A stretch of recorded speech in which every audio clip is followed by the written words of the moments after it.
Alright, so...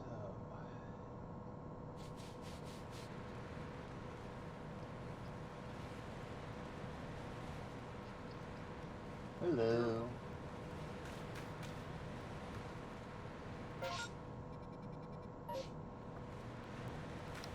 Yeah, I've been enjoying Doom. Doom is fun. I need to get Doom Eternal. I really need to. Well, you can probably... Lego Skywalker side. Yeah, I've been hearing a lot of people talking about that one. I mean, it's Lego Star Wars. It's like one of those games that... It's like the Shrek of video games. So? In the sense that it is a beloved, kid-friendly thing that adults still will go back through, reminisce about, and use. Yeah. Yeah.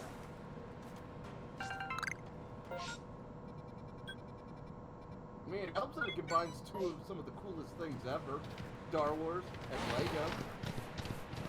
I don't think I know anybody who hates Lego. Oh, I'm sure there's a contrarian out there somewhere who... Oh yeah, I know. Mega Bloks fans. Yeah. Okay, I will give Mega Bloks this. They got Halo as a license. Mm-hmm. Which actually is pretty cool. I know that, actually, funny enough, Pokemon does work with Mega Bloks. Yeah. But hey, Minecraft and Lego have combined, so got that. Mm-hmm.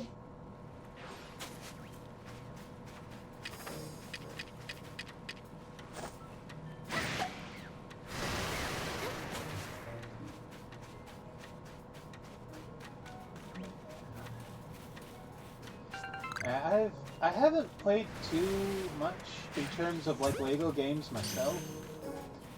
Like I know I played a little bit of what was it? Like Lego City Undercover. I remember that yeah, was like the Lego GTA. Yeah, I remember playing it at a friend's for a good bit.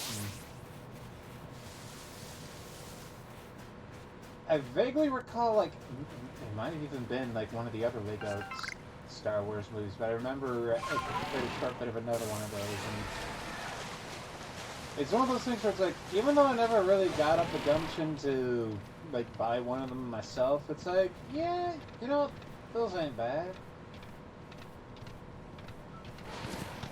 Of course, hey, I grew up with the original Lego games.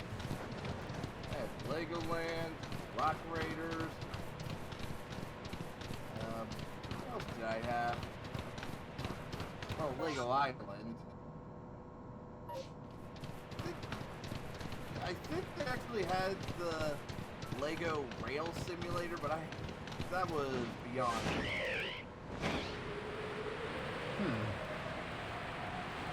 That versus Lego Racer, which was a piece of shit. That game sucked.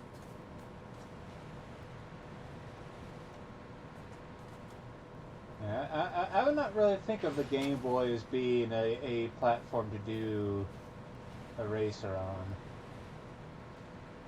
Yeah, but then again, I was a dumb kid. I saw it at Toys R Us and I bought it.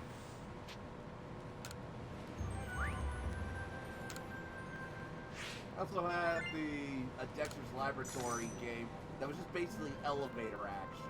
It was just a repainted elevator action. Yeah, that wasn't fun. Oh yeah, and some of the Powerpuff Girls games. I had those too. And yeah, they weren't that good. And that is kind of the unfortunate I case learned with a lot of early on. licensed games. Yeah, I learned early on that licensed games are shit. At least usually. Mm-hmm. And I'm just glad that licensed games nowadays, there is more quality control. I mean, still plenty of crap, but yeah. Oh, definitely.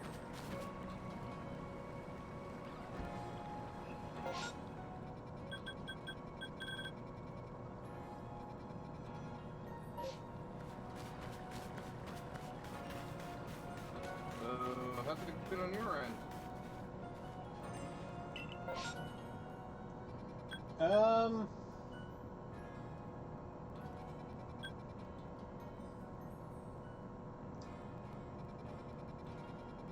Been having a bad time with a few things, but otherwise, keeping it together. Like, I recently got a thing that apparently I did not pay my taxes correctly, so I need to do that right eventually.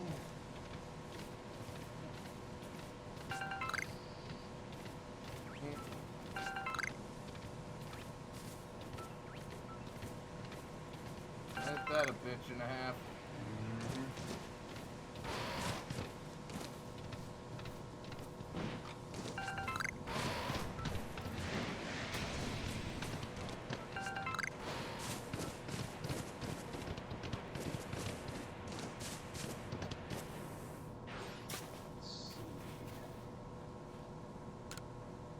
What does this do want? Hey, you there, sir. Decide what you're gonna do after this. Still thinking on it. I'm glad this game has been giving you months of enjoyment. Yeah, it's been a good game. Hey, you there, Survey Corps kid. I need your help catching a Pokemon. The Construction Corps is busier than ever these days, making homes for all the new people in the village. We just don't have enough labor to handle everything.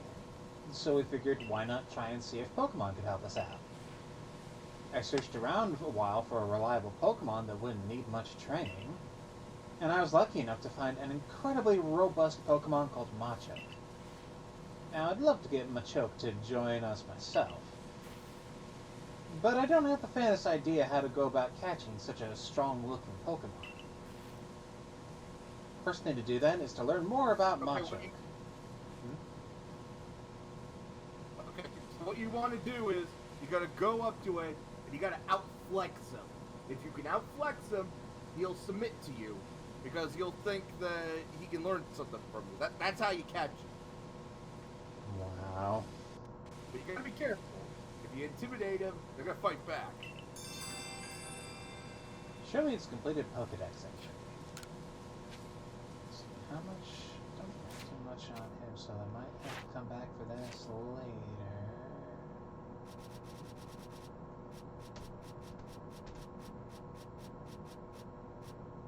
Oh, I actually got a complete thing on him. Neat. Well, that's it. Was it a trip? Yeah. Did you complete Machoke's Pokedex entry? Please show me. So it likes grain, huh? And it certainly has a sturdy, powerful body. It would be the perfect addition to the Construction Corps. Likes grain. That is an oddly specific thing. Hey, you gotta have those carbs, dude. I'm just imagining a macho literally shoveling a bag of grain into its gob. Or maybe they mix it into their drink like protein powder. Mm-hmm. Oh god, he's running off. Yeah, it sounds like he actually got it.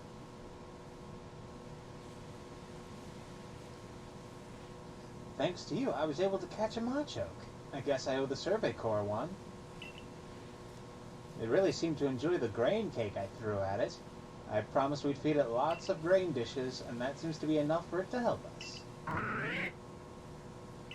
Grain cake. That sounds nasty. I mean, I would say, like, I don't know, maybe it's like having sesame seeds or something. I don't know. I feel like they should have just said the bread I threw at him. I mean, it makes more sense to throw bread, but a cake. That's what's confusing me. I mean, flour goes into cake. Me. I'm leaving. This game is weird. But yeah, I need to go to the shower and a bunch of other things. Hopefully Argo will get on and we'll be able to shoot the shit with him. Peace out, dude. See you, dude. You know, the recent exploits of the Survey Corps are what inspired me to get help from Pokemon in the first place. Keep up the good work, you hear? Yay! The thing was instantly solved.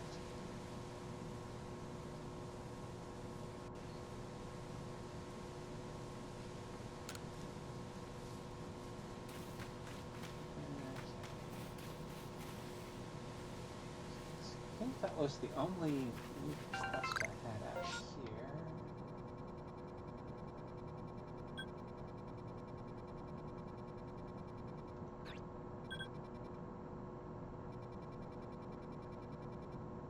And might as well go back and in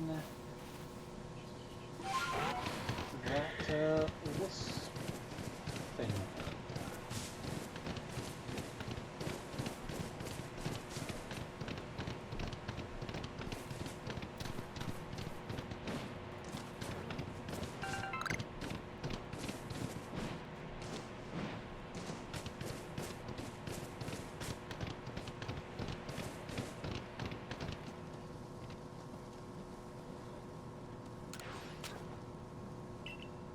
Yeah, just heading back.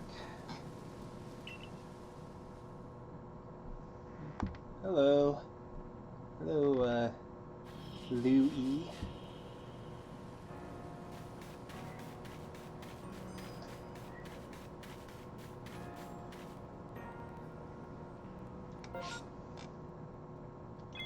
Let's see. Eerie apparitions in the night.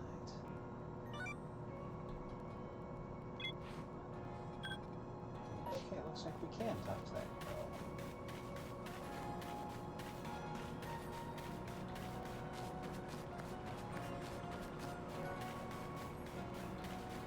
Looking forward to seeing if she actually is benevolent or if she is as evil as I initially thought.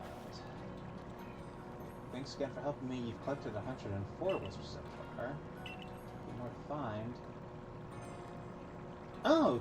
So she gives out things. Okay, I thought we were just gathering over time. Oval stone. Okay. Gathered 10. Candy. Sea mastery. Stone. Lots of nice evolution items.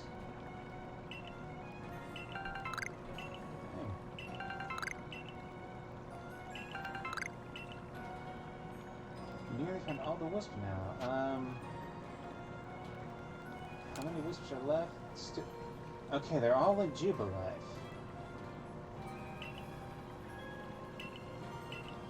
Okay, I thought I gathered all the ones in Jubilife, but I guess I was wrong. Well,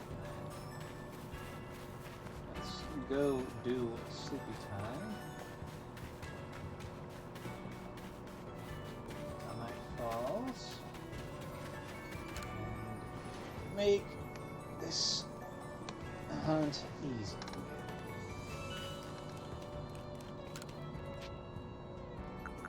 I probably could flip a map, but you know what? It's only 3 wisps. I could probably find them with a decent amount of observation.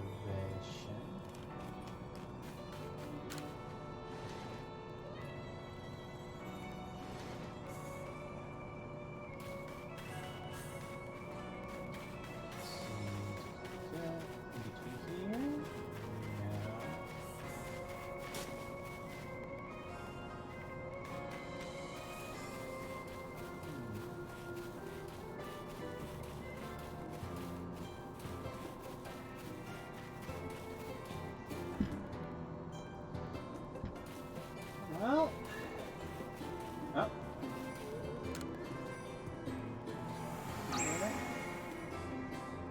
I think I'll be able to find the remaining ones, but thank you for the offer to help.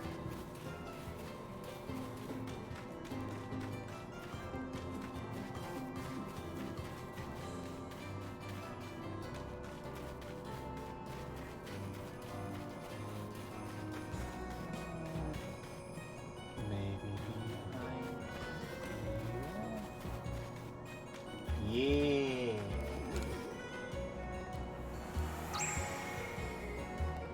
And thankfully, like, it helps that this is a smaller map. So it is not quite as tedious to have to try and find everything on my own. I think I might have already checked the own group, but it wouldn't hurt to now. Do some. For those last two, it seemed easy enough in that, they were behind things.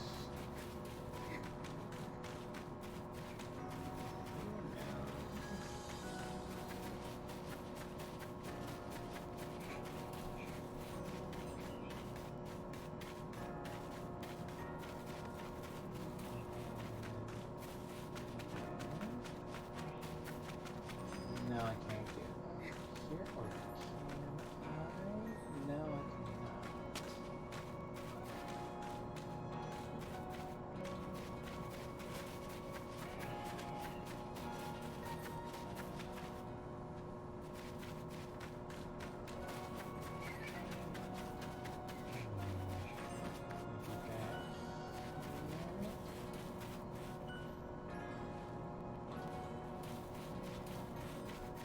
No.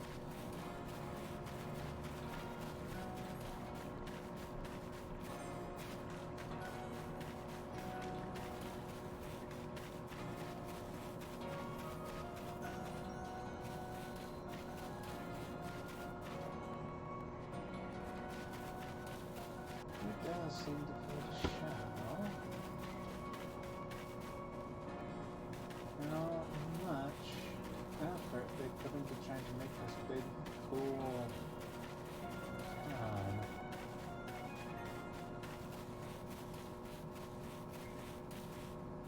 Makes me kind of wonder how things are going to be when Scarlet and Violet come out.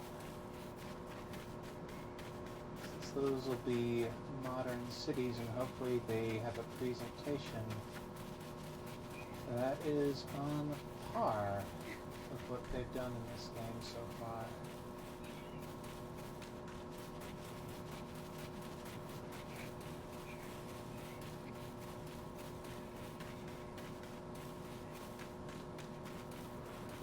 I know it'll be a bigger challenge at least. It's one thing to have a small town versus big one. Oh yeah, there's the last one. I think they'll come out in November. Yeah, that sounds about right. I know it's supposed to be later on this year, and that November would kind of match up with how, you know, I would say it also kind of matches up in a nice yearly sense with when the Gen 4 remakes came out.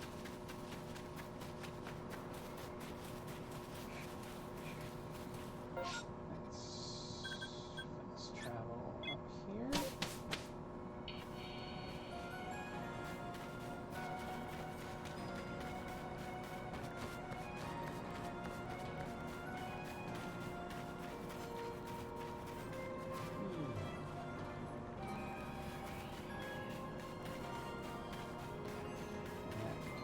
Enjoy doing that plus the Chime Echo. There you are. I got all the things. Thanks again for helping me. You've collected 107 wisps so far. Wow, you've gathered every last one of the wisps. I really can't thank you enough. Now we can finally seal away that havoc-wreaking bundle of mischief once more. But we'll need to go to the Shrouded Ruins. That's the only place the sealing will work. We should meet there at the same time of day as when we first met. Hope you remember. That is such a needlessly cryptic. Pretty sure it was at night, so... yeah, this works.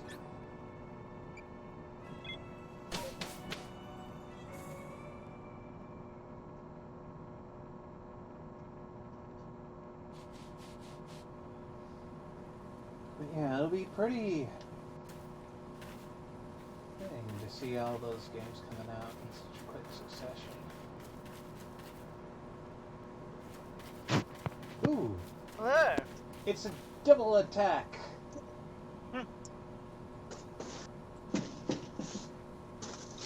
How you doing? Hello? Hello. Hey. Hey. No, I know it's a bit of an unhealthy hour, and I'm actually making my preparations to go to sleep, but I thought I'd just check in for a moment. Well, it's nice to have you Cause here. Hey. Well, And I was thinking to take you up on your offer to meet up earlier before, but between eating a nap and then I decided to take a walk and then I needed a nap after the walk and... dude, I don't. That is perfectly cool. Honestly, that was mostly an offer to make sure that you were feeling good. So, like, because you took the steps needed to make yourself feel good, the original goal has been accomplished already. Yeah.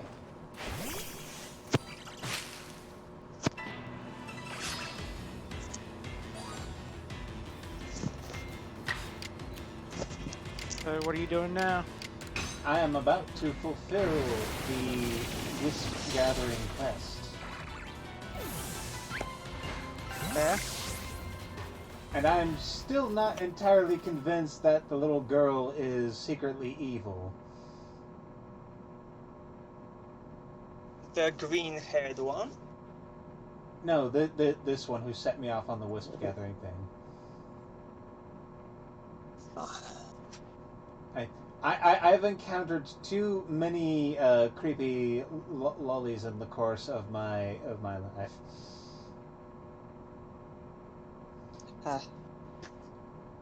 Liberty, I'm glad you came. Let's get started, shall we?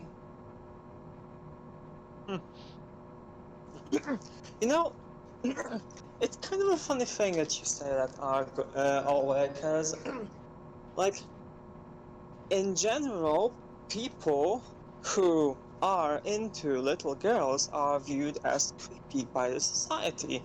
So it's kind of like a universe striking back and making the lollies creep out those who like them. In a way, I think. There's a lot of dangerous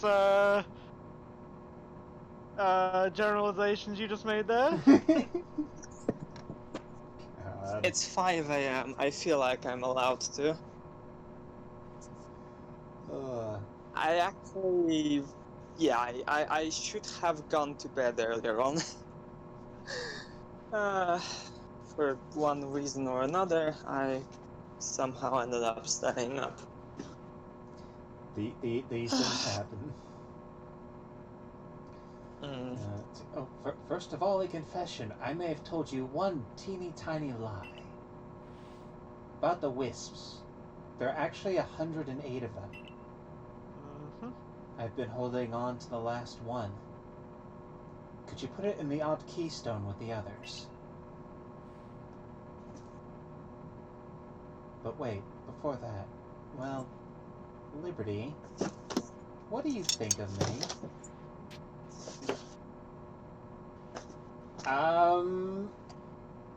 This is the part where you ask out the lolly. Do it.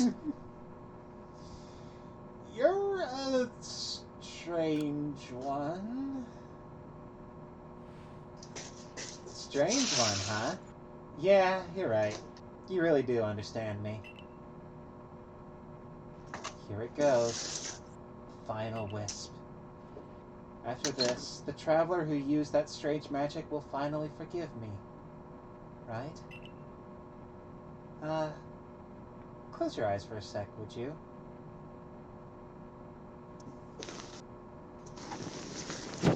No. Absolutely not. Game? What happened? Game forced me to close my eyes. Kag. Gasp, What she was a isn't ghost the coming? entire time. She I was the think, wisp, yeah. wasn't she? She is, I believe, the conscience of the driving conscience of Spirit Tomb. At least that's what I believe they were getting at. At the very least, one of the many ghosts that make it up. It makes sense that it is kind of a driving force. Yeah. The odd keystone The- disappeared without a trace. The funny thing is, back in our first Pokemon campaign, when I gave Bren a Spirit Tomb, I did the exact same thing. Had a young girl that was actually the driving conscience of the Spirit Tomb. Let's see, and That was what, 4 years ago? yeah, dang, that was a while. Ow. I remember thinking it was a shame that he didn't use it more often, but I mean, Yeah. we did gather up a lot of Pokemon in that campaign. Yeah. Let's see, and probably should have gone to bed too. It's about to be 4:30 a.m. Ooh, you're over in Europe then, aren't you? Yeah. We are the people of terrible bedtimes. I mean, I feel I can at least make an excuse in that I stay up because I work a second shift, but yeah. Making you gather all those wisps was my last bit of mischief. Thanks for playing along. Please, don't forget about me.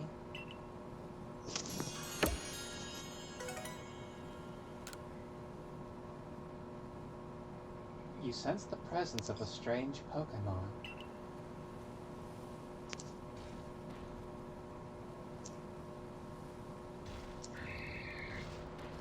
So there is a 1% chance that that can spawn as an alpha. Neat. And of course, even a smaller chance of it being a shiny alpha. I've seen video footage of someone getting a shiny alpha Spirit Tomb from this. That nuts.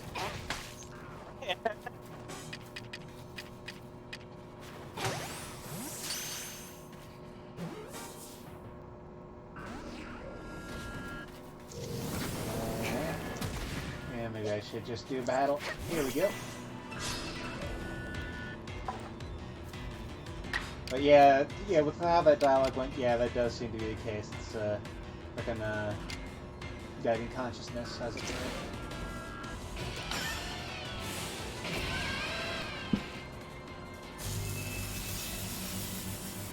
And Ireland. Ooh, neat. I don't think I've had a viewer from Ireland yet, at least not one that's announced themselves as such.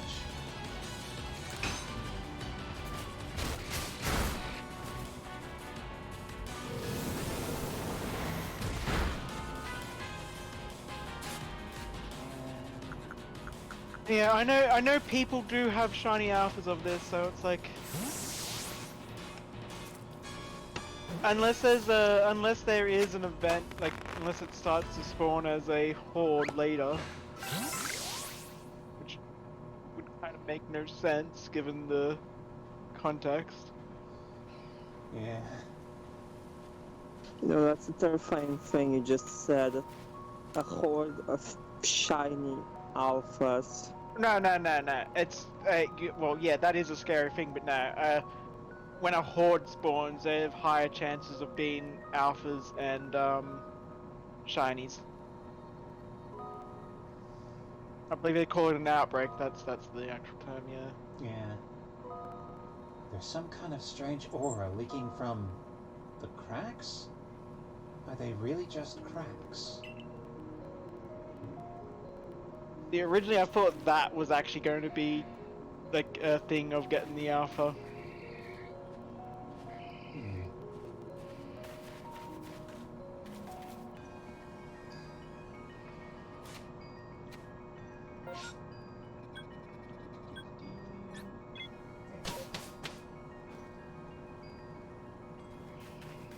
Yeah, that's another case of like I really appreciate what this game does for putting a focus on the Pokemon.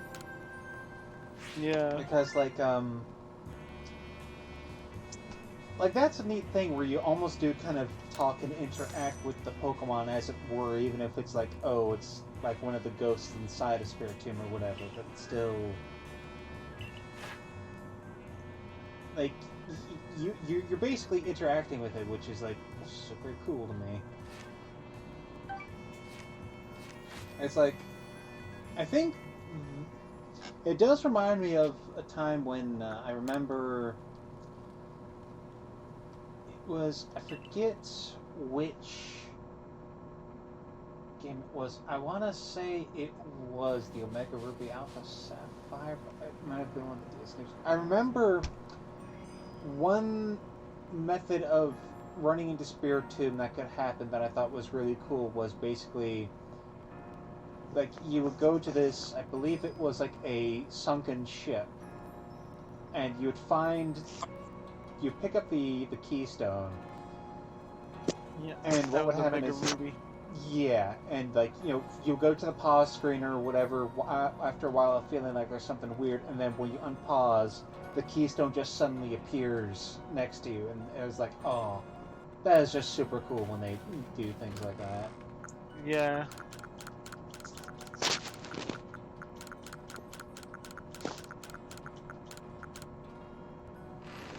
I mean, hell, it's one of the reasons why Rotom is so memorable, because the very first time you can get a Rotom, it is set up like a legendary. Like, Yeah. you have to go into this haunted house, explore that. There's a small cutscene when you interact with the TV, and then it attacks with legendary music. Yeah.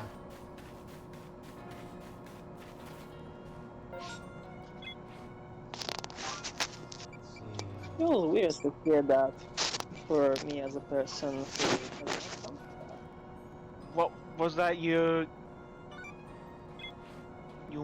I'm guessing something was scraping against your mic. Yeah, sorry. So I had no idea what you said. Just said that it feels for the quaint to hear that for someone who has not played that, because Otherwise, Rotom just feels like just kind of like put it, somewhat forced edition. Hmm. I'm not sure how you get forced, but As it feels like it was a Pokemon, at least from my perspective, it felt like it was a Pokemon that they created to, have something to, like better, like interacting Like a with your gimmick. equipment. Yeah, kind of like to make your menu more interactable, kinda. I mean, I know that Rotom Ro- only came from Gen before, but it Rotom's just been feels like Rotom was around since Gen 4. They didn't really do anything with Rotom until like the Rotom Dex was Gen 6, 7. Yeah, Yeah. 7. I said I know that it came before, but just feels like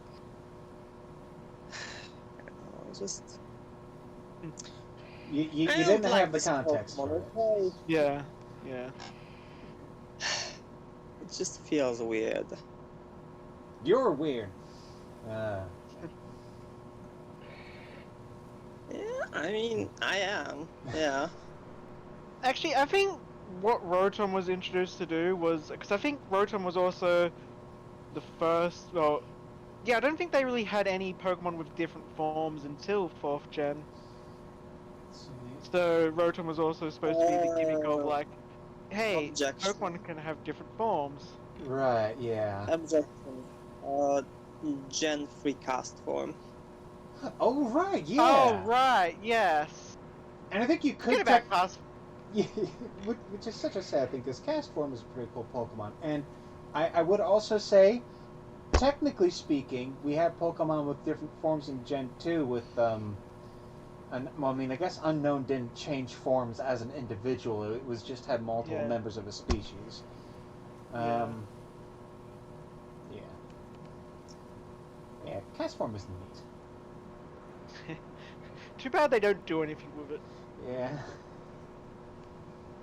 mean, it works solid for like what it is. Like you can, I mean, it's that 70 grade. It can work as a nice support. As in, you can have it like a sunny day kind of complement, Mm. for example. Like teams based around it are I like would say that cast form is kind of like the beta of form changing Pokemon. Yeah, like Mhm. they're kind of messing around with the idea. Oh, and Gen 3 did also have Deoxys. True. It required a bit more doing because you had to trade it between versions, but yeah, it did change Yeah. around.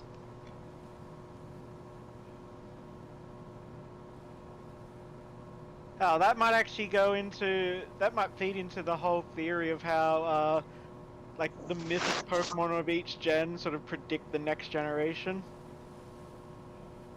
They Hmm. do? Kinda, yeah. How? So it starts, I believe, more around Gen 3, I think it was. I'll have to find the like it isn't 100% because it feels like it's like that they only started in like halfway through the franchise. Oh yeah, because wasn't there the thing about how there was a thought that Magearna kind of predicted the kind of somewhat steampunkish elements of Galar? Yeah, and Meloetta uh predicted the 'cause, you know, Meloetta's forms both use French names. You know, Pirouette and Aria. I mean, I would also say there's like the Musketeer trio, but that, you know. And the Musketeer trio, yeah.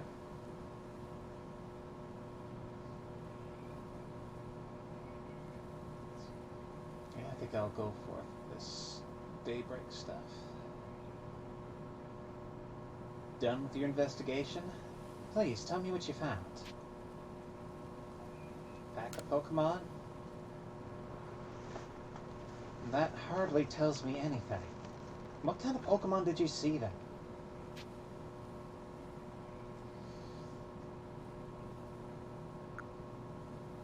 There's a... No, having known what's long enough, those spiteful foxes? The spiteful fox Zorua. Well, you came across a rare Pokemon. I've seen them in the Icelands before, but not here. So was that in Munchlax? You were curious about Zorua? Oh my. We're seeing double. Oh. This is unexpected. It seems there are two Munchlax now. But, naturally, I would never fail to recognize my own Munchlax. It's you, right? Not the Munchlax next to me, the other one.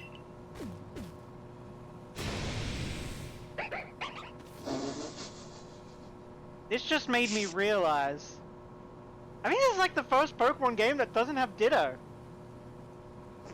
Oh, yeah. Yeah, you know, maybe that kind of feeds into that Ditto's a failed Mew clone? Yeah. I mean, even if that were the case, they could probably put them in the time anomalies, but still. Yeah. But it's probably more just because there isn't breeding in this game. True. It's a little foof. And it ran off. You know, I actually just opened the stream only to see that.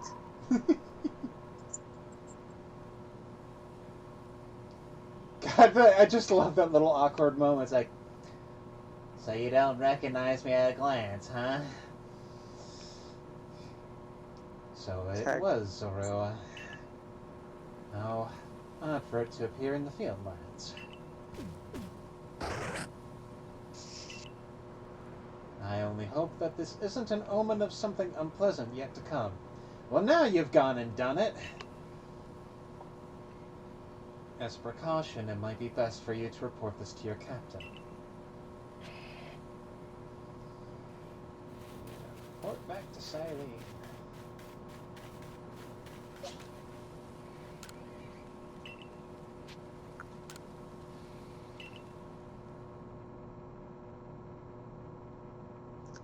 So,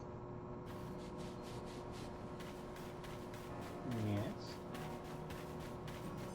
now that you've caught the wisps, you're gonna be filling out the final report to your investigation corps? Well, I don't need to complete the dex, but I might do the thing for frickin' Spiritomb. Let's see, what does Spiritomb need to fill out its dex entry? Let's see, number of Oh, costs. so there's more to it. My bad. Yeah, like the thing to it is like there's seeing the Pokemon, and then there's like completing the dex. Yeah.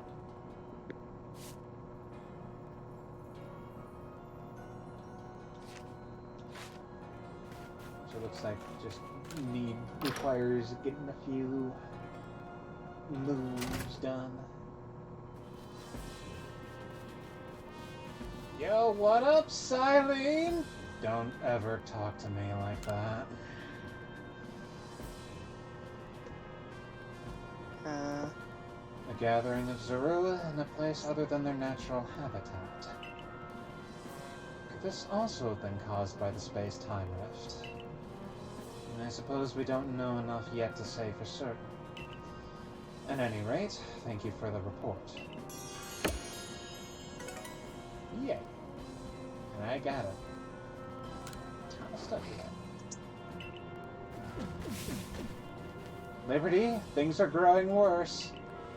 After we parted, Munchlax reacted to several different locations, and there was a mass outbreak at each of them. Simultaneously in multiple locations. These must be somehow different from the mass outbreaks we know. Why don't we call this new phenomenon a massive mass outbreak?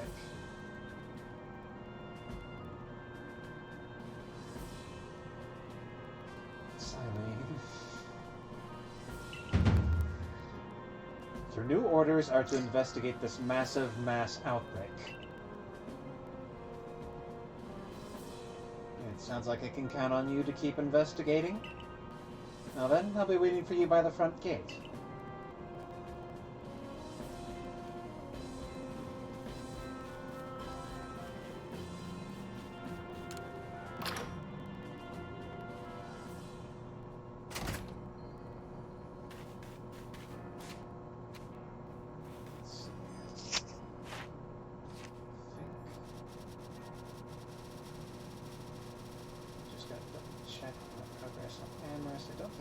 Much with her yet, but it's worth checking. Also, I'm gonna admit, where is Arceus? Dude, am I even getting the spell?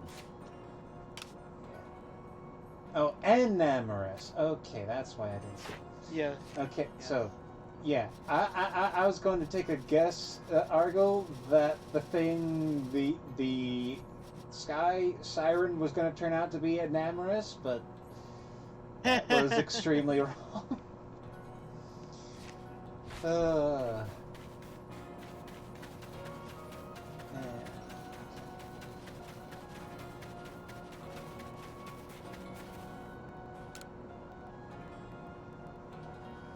I suppose I should tell you exactly what I witnessed first. Munchlax suddenly took off running into a rainstorm. I tried to stop him lest he'd get wet, but then I saw those mass outbreaks appearing all over. Perhaps it was the massive mass outbreak that Munchlax was so curious about. If that's the case, Munchlax might be able to help us investigate this phenomenon. I'll also work with you, as I'm concerned about Munchlax. Here we go. We can begin our investigation as soon as you're prepared. Are you ready to go now? Excellent. Off to the Heights camp with us.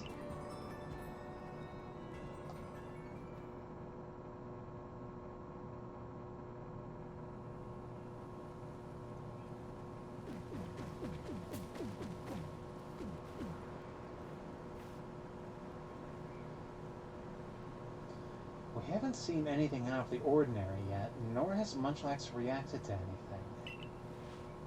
Shall we just wait for a while to see whether something happens? There's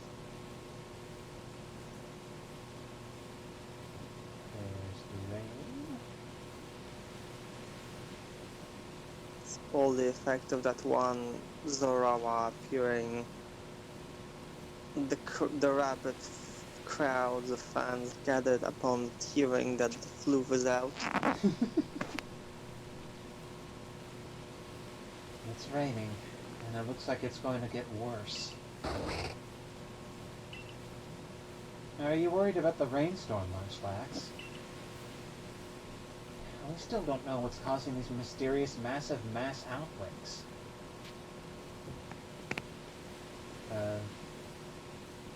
Where should we look? Perhaps that fancy map of yours can show us something.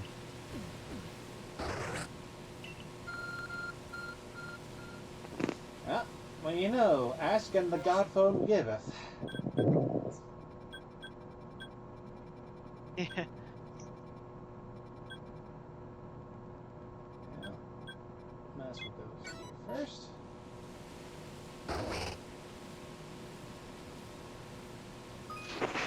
See, a massive mass outbreak is a phenomenon in which many mass outbreaks occur at once.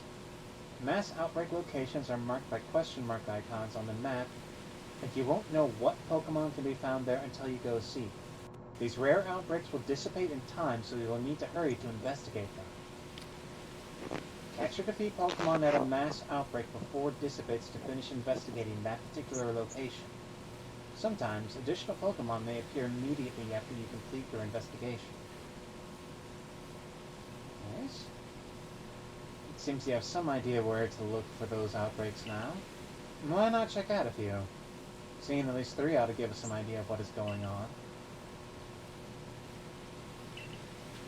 Okay, now, quick. Make sure to craft a bunch of balls. I think I'm gonna stay and see one, check whether there's any more fluff shenanigans involved. But yeah, this is definitely well into the recent DLC. Yeah.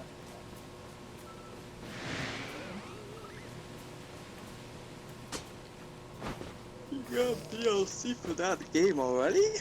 It's a free update. Yeah. Mostly seems to be this quest chain. Yeah. It basically added some, I'd say much needed endgame content in terms of like actually battling, because they've also got like a bunch of new trainers that you can battle at the training ground. And this mass outbreak thing seems to be more about helping shiny hunters a bit more. Yeah.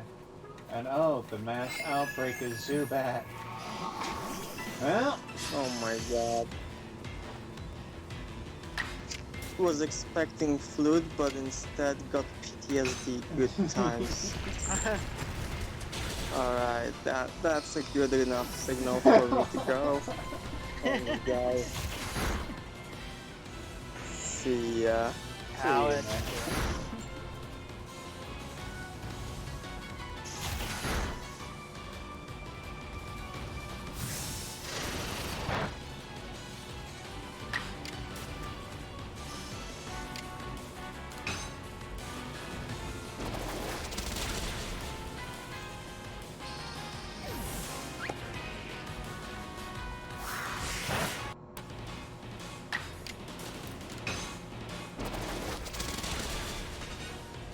I admit I was kind of hoping to run into some Zorua or even some other thing, but it's like, oh, Zubat.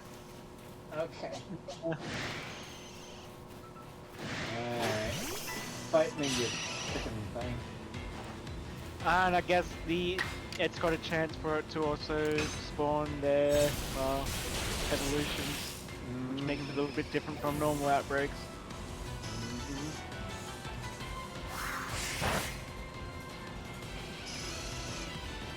Which is neat.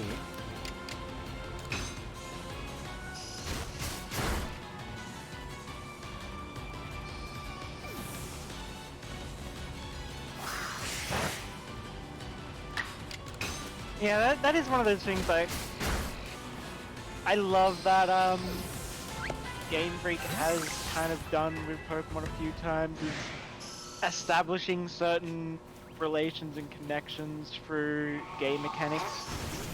Like, I wonder if they'll do these massive mass outbreaks, but one thing I remember specifically is in Sun and Moon, where if you're trying to do a Corsola chain, you'd also run into Marini, because Marini eat Corsola.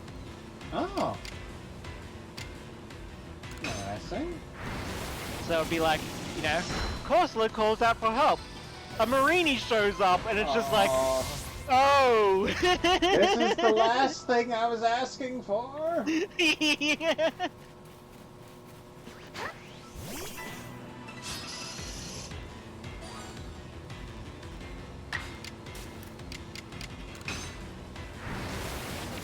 Like, I heard somewhere that Lunch was calling out for help, just asking, eat me, eat me. Yeah.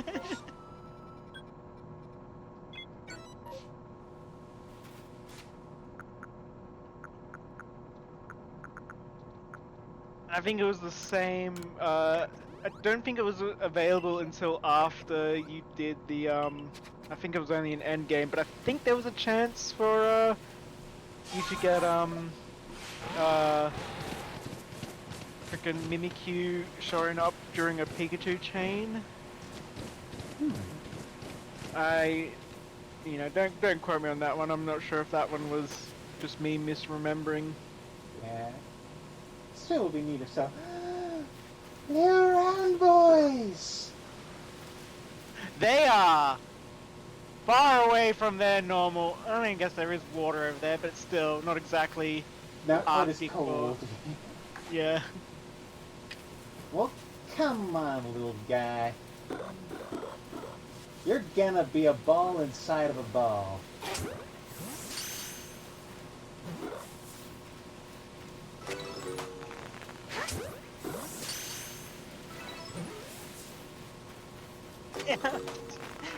I just now imagine it's like they all start attacking Liberty, and it just sounds like the dodgeball kind of bonk bonk bonk. Yeah.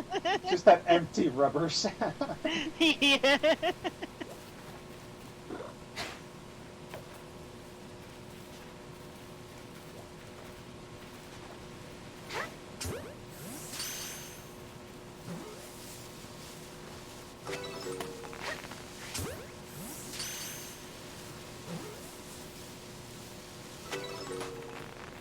You know, I would be so conflicted if I got a shiny Spheal because I don't think I would ever get the gumption to evolve it. Oh, hi! Hi, guys! I wasn't harassing your siblings. Damn. Oh Lord, they coming. Yeah.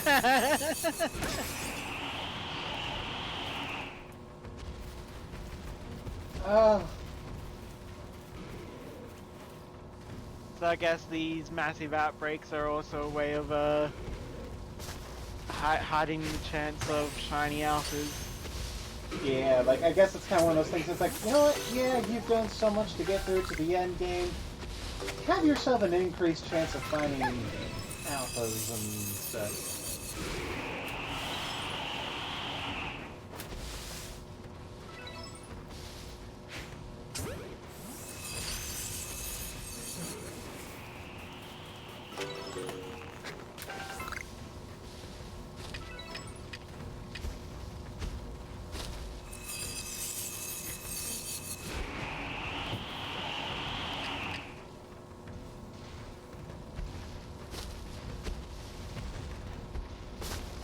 Lots of big, angry chunkers. Yeah.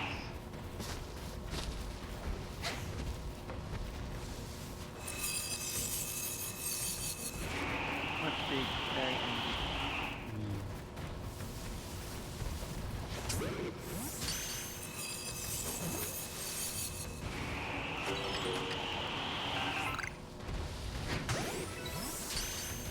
Alright, did you ever see that post I made the other day about haunted dolls? Oh yeah, making sure they're sufficiently stimulated and have things to keep them from... Yeah. That was amusing. Because it's funny, right? It's like this new group of friends of mine. They haven't known me long, and yet they already know me so well.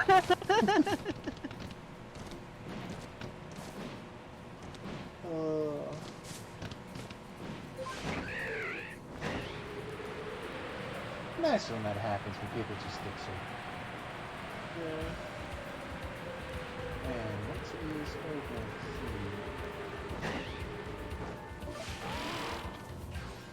here? Ooh.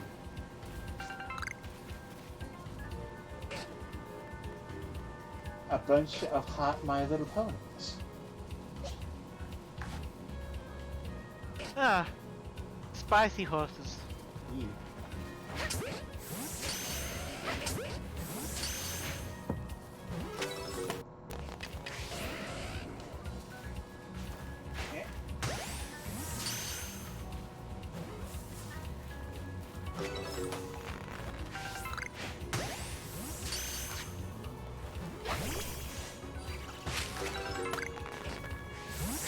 Funny thing is, even if I caught a shiny here, it would be kind of weird because I already have a shiny pony.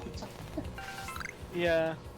Still, it'd be cool to get one that, you know, happened by chance. Yeah.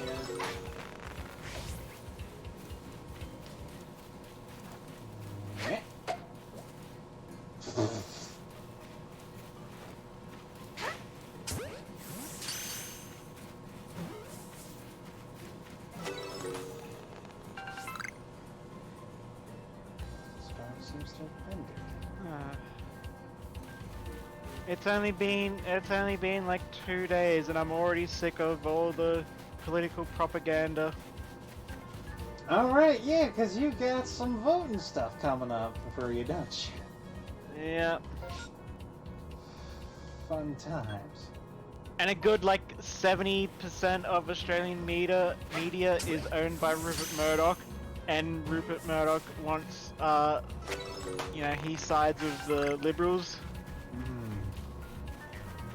So of course the news isn't exactly unbiased.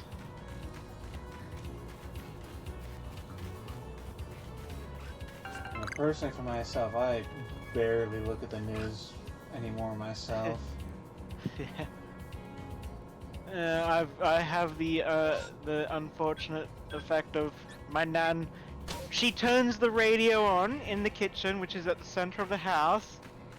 She has it up fairly high, which means if I want to have my door open in my bedroom, I hear it, and then she fucks off to the other end of the house. I'm like, you don't need the radio on.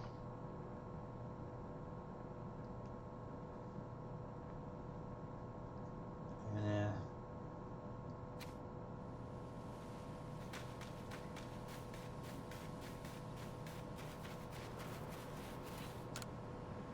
Okay, reporting back about the mass outbreak. Thank you for your investigation in the Obsidian Fieldlands. Yay. Did you learn anything about these massive mass outbreaks? Oh, they seem to come in the rainstorms. Now, what could that mean? Do Pokemon gather when there's especially heavy rain? I wonder whether Munchlax was reacting to the rainstorm or to the massive mass outbreak itself. We'll just have to investigate further, but how best to do so? We've had a good look around the Obsidian Fieldlands, but it's only raised more questions. That frown doesn't suit you at all. Mistress Caliber. Well, you see... And so we explained. Mass outbreaks that occur during rainstorms. I've never heard of such a thing. But of course, life is full of surprises.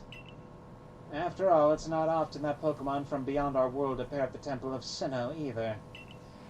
And perhaps these Pokemon are reacting to the arrival of mighty Palkia. Why don't we head back to Jubilife Village? Erizu's shop may be a good place to visit. That girl's place is awfully popular, after all, and where people gather, information abounds. Of course, the hairdressers. Yeah, that might just work. I agree. We won't learn anything new if we simply stay put. It's settled then. I'll wait for you at the hairdressers.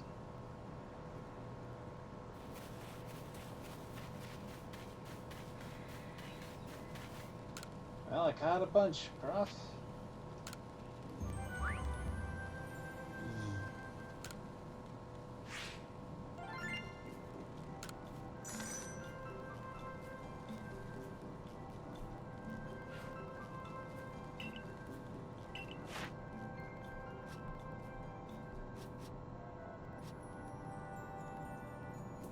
I'm amazed that I don't have this shield's dex entry complete already.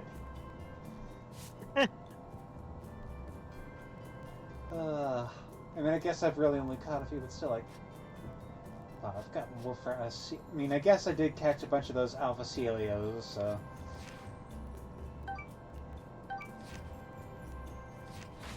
Yeah. So, what would you like to do now? Go back to the village, of course.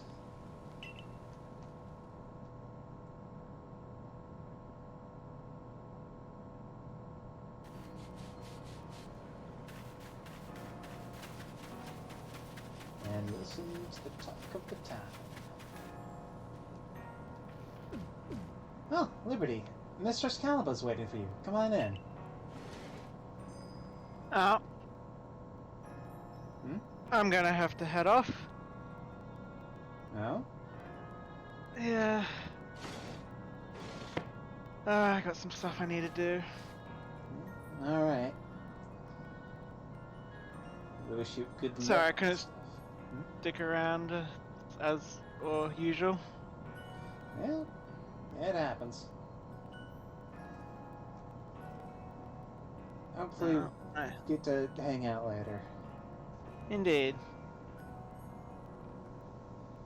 Good night. Bye. Where is the... There it is. I heard all about those massive mass outbreaks. I bet there's some sort of Pokemon festival. It's like what I heard from a customer who came here from Johto. Apparently, on nights with a full moon, Clefairy get together and dance. It's basically a gathering of Pokemon that only happens when certain conditions are met.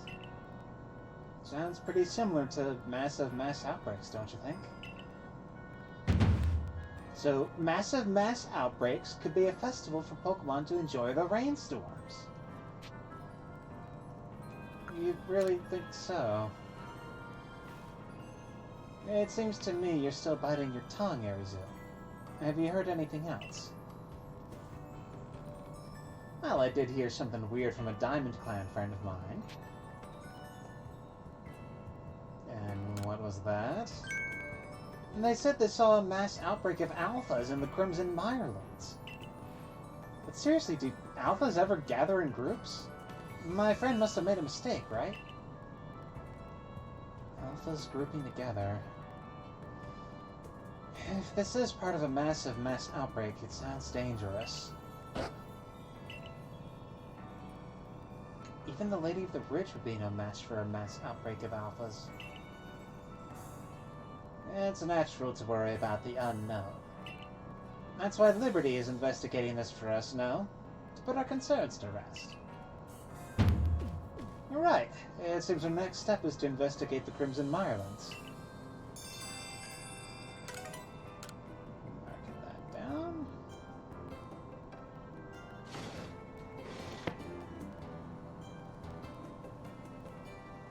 Are you ready to head to the Crimson Mirelands with me?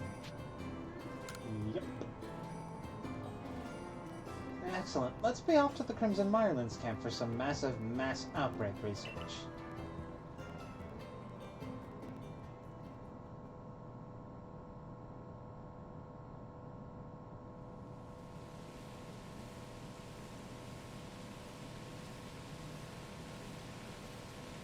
Seems a massive mass outbreak has sprung up here in the Crimson Mirelands, too. Let's try to investigate if this phenomenon occurs here as it does in the Obsidian Fieldlands. Oh, what are you doing here? Hey ho, little people. No need to fret, Melly has arrived. What do you want? I heard rumors that you've been investigating massive mass outbreaks or some such. But I, Melly, have already solved the mystery. All that remains is to gather evidence. Really? Not bad, Melly. The reason these Pokemon have been mysteriously gathering in rainstorms is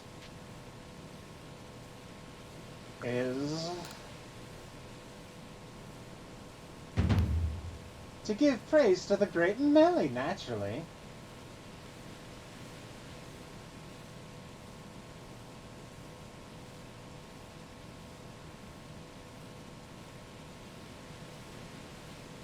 The size of this man's ego.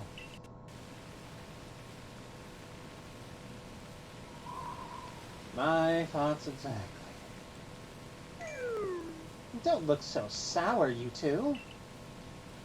I realize it's a difficult truth to accept right away, but the awe I inspire, as both sun and shadow to Adaman, is clearly apparent to Pokemon. And as thanks for your adorable efforts in proving my theory true, I'll give you this generous reward. Come on, take them. They're agave berries. Quite a rarity here in Hisui, you know.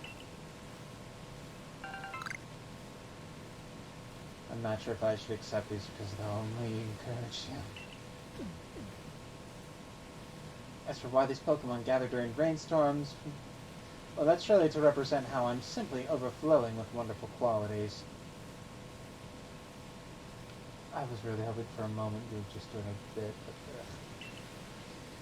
And with that nugget of wisdom, I shall be off.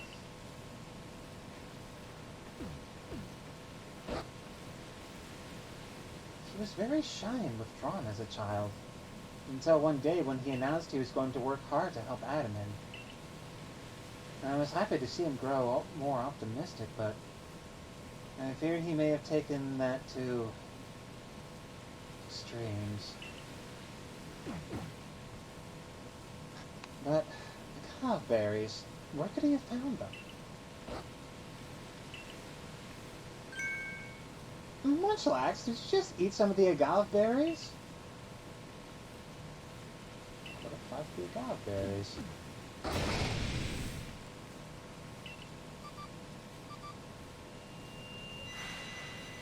Huh?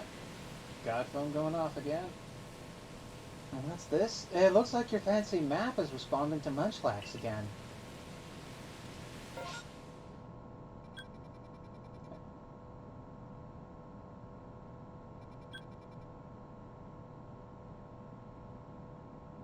Tell me that means I'm guaranteed a shiny Goomy.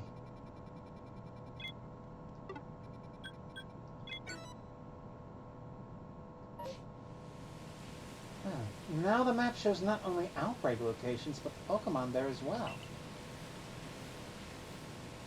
What does this mean, Munchlax?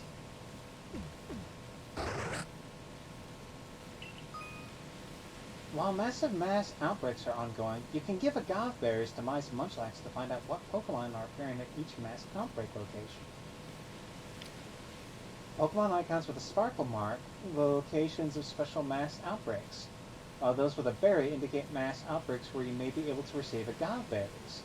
Be sure to make the most of these to help out with your investigations into massive mass outbreaks. So if we keep feeding Munchlax agave berries, we'll be able to learn more about these outbreaks. Okay, I'll give Melly this for this time. He gave us something very useful. That is good. Munchlax, what exactly is it you're trying to get us to understand? Whatever this all means, please investigate 3 massive mass outbreak locations in the Crimson Mirelands, so we can compare those outbreaks to those we found in the Obsidian Fieldlands. Okay. Here we go.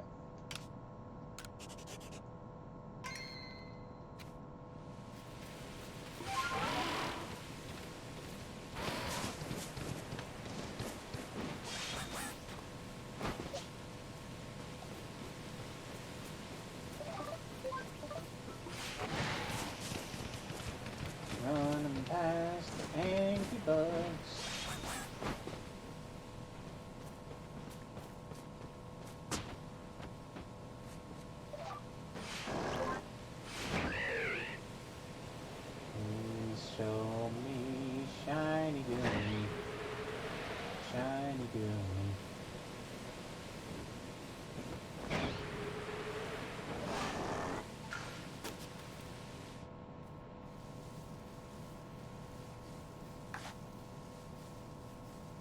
cannot see shiny Doom. I am disappointed.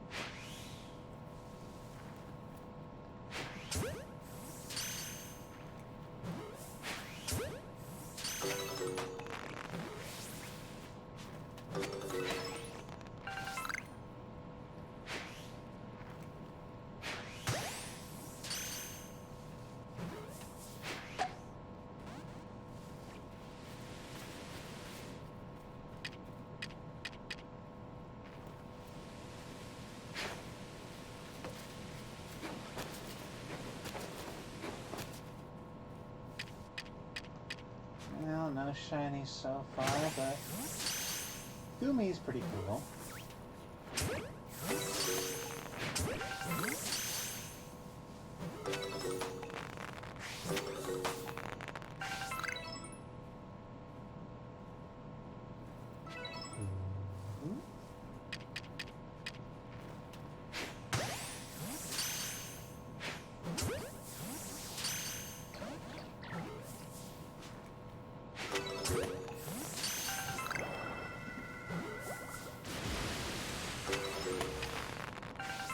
Where the heck can you see me?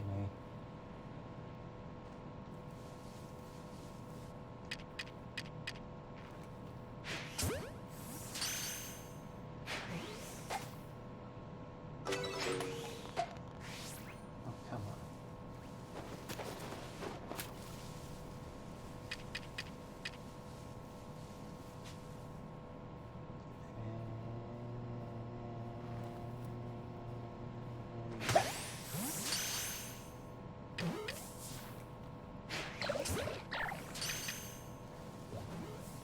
Oh, dang it. Is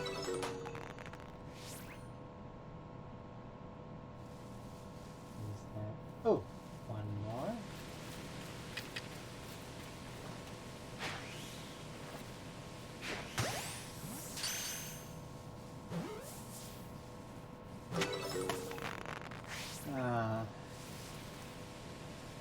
No shiny Siglu.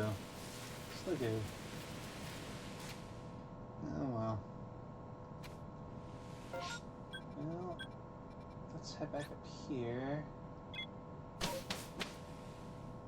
We get some gauze from the Rhyhorn. First, let's craft a bunch of those.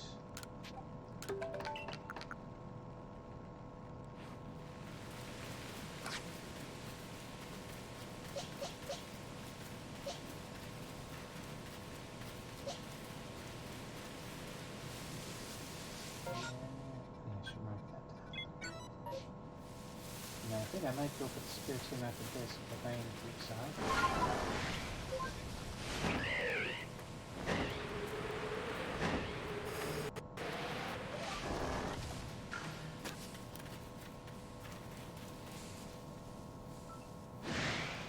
Oh, you just can't spot me.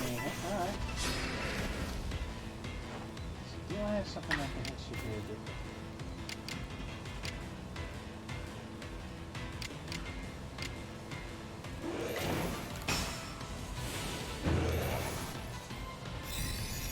You didn't get fairy type. Okay. I guess that makes sense for the whole mana blood fairies thing.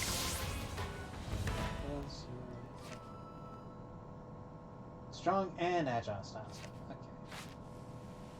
Oh, I should evolve my burb.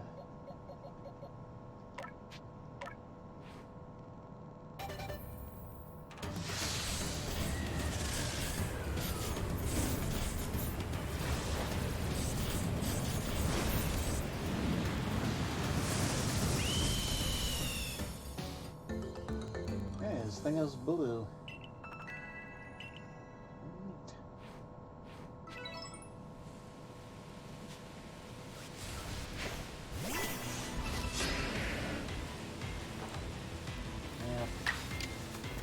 use this as a opportunity.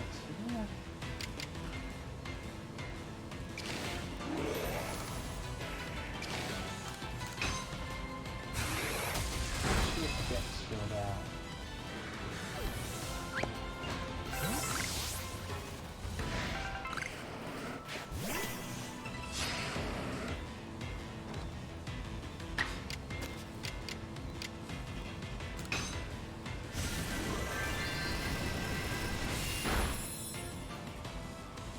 Alright, you're a higher level, so that's not a guaranteed knockout.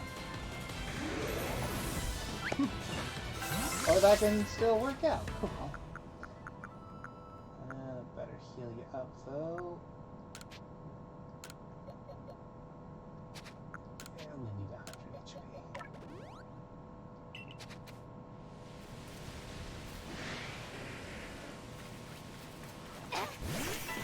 It's going to go on a bit longer.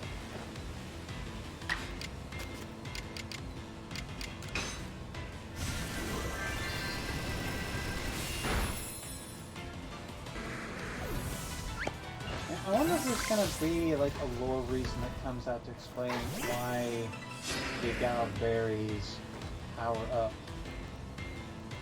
the phone by way of being fed to the Munchlax. Guess we'll see what happens.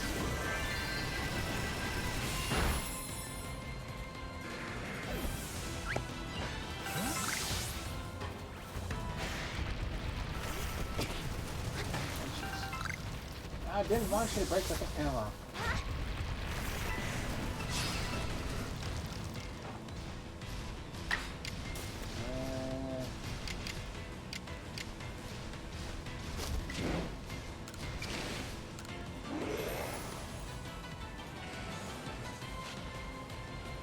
Let's take that small one first.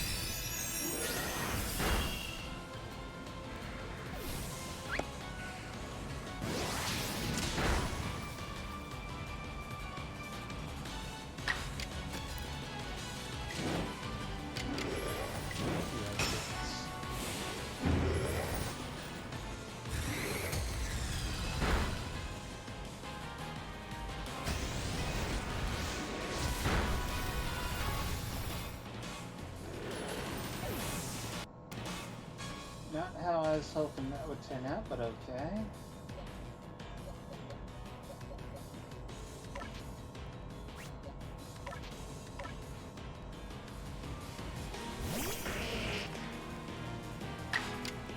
Bulldozer.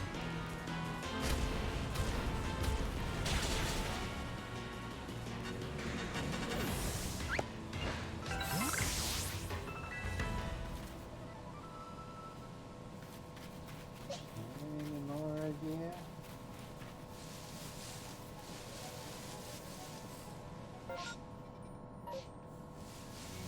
Map seems to still think there's some out there.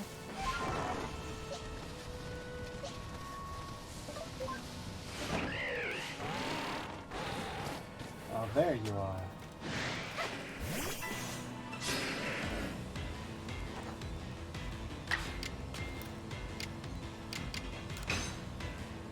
Below you all.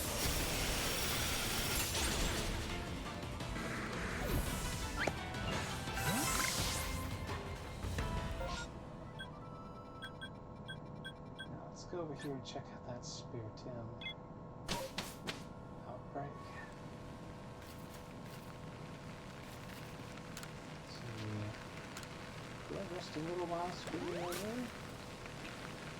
Rain's still going, so that's good.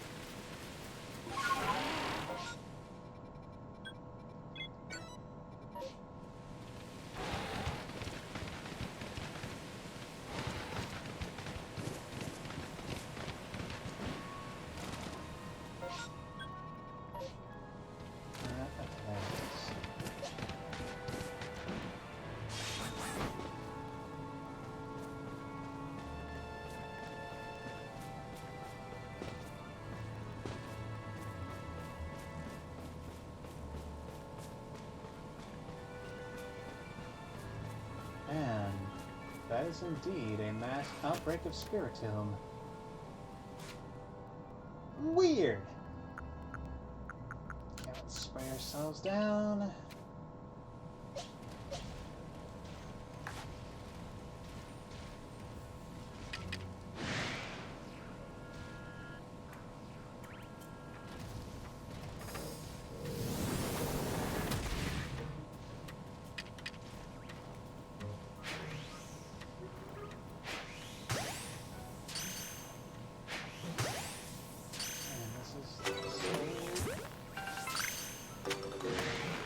And I'm not complaining, it's just, man, you know, Spirit Tomb has so often been the once a game type thing, at least most of the time.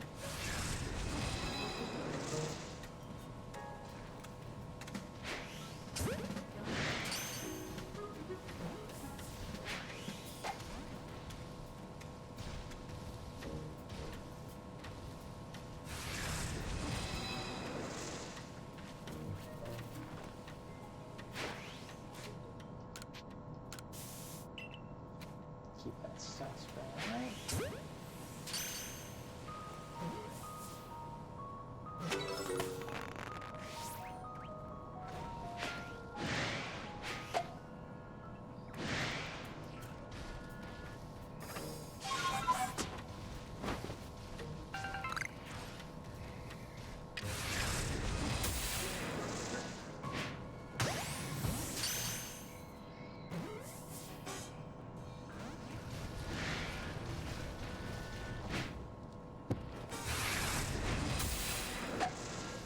You know what? You're not being fun.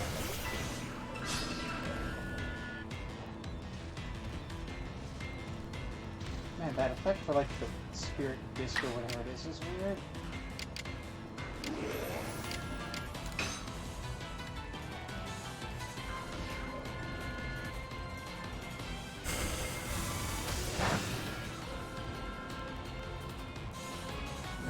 It's like a frickin' radar or something.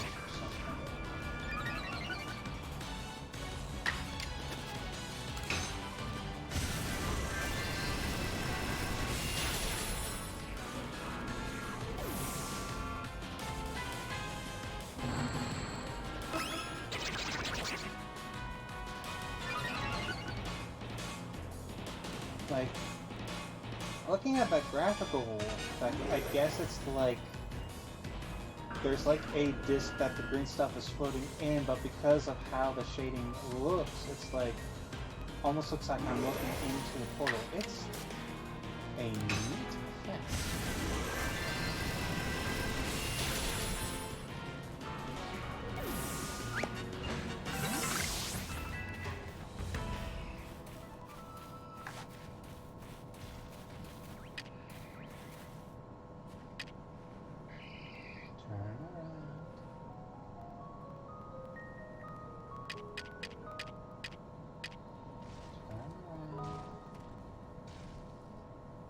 Please. Alright.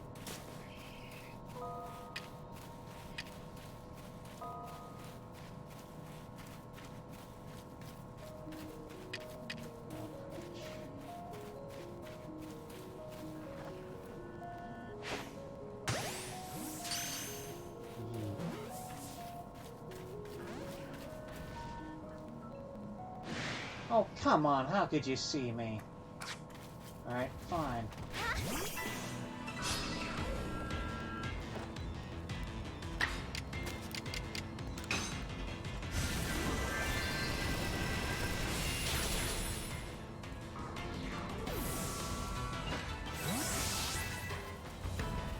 Alright.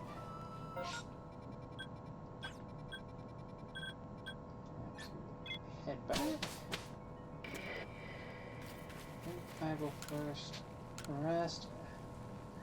Switch out that shiny Staravia for something else so I can get that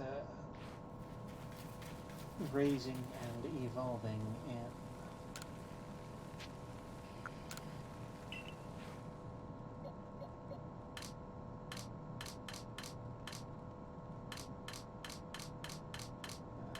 Right, yeah, keeping my shinies here.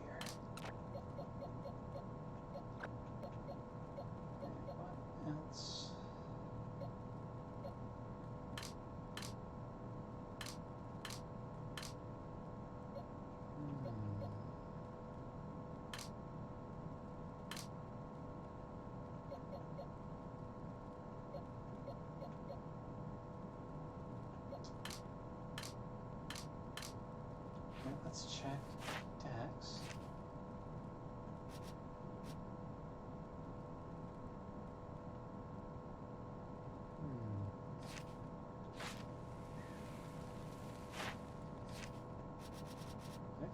of having Espeon for a while.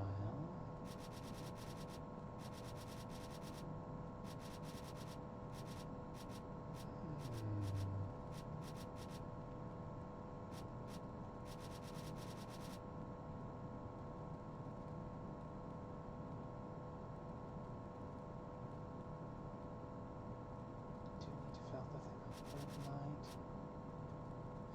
Cherim! I should do some stuff with Cherim.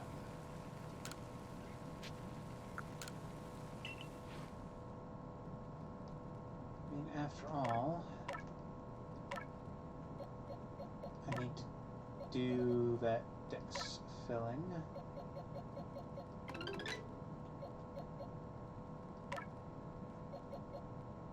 So do it with either you.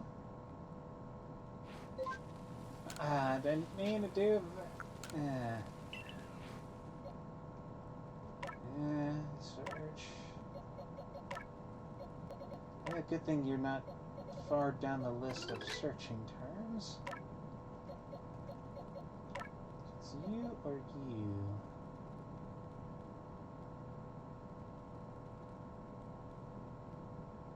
Higher level.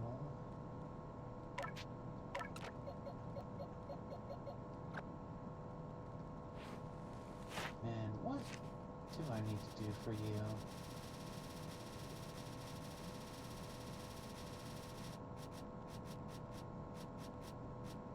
Let's see. Defeated. No times you've seen it use pedal dance. Agile style move.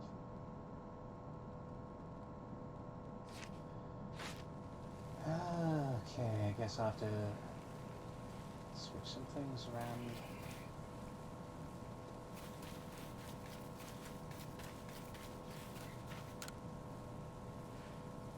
Get pedal dance on it back at Village End. Huh, nice to see you again.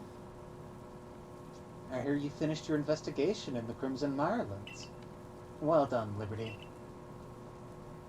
Irida is here to help us. What happens twice will happen thrice, or so they say. Massive mass outbreaks seem likely to occur in the Cobalt Coastlands and other areas as well, so I've been discussing the issue with Irida. Why don't we demonstrate to her what has been keeping us so busy?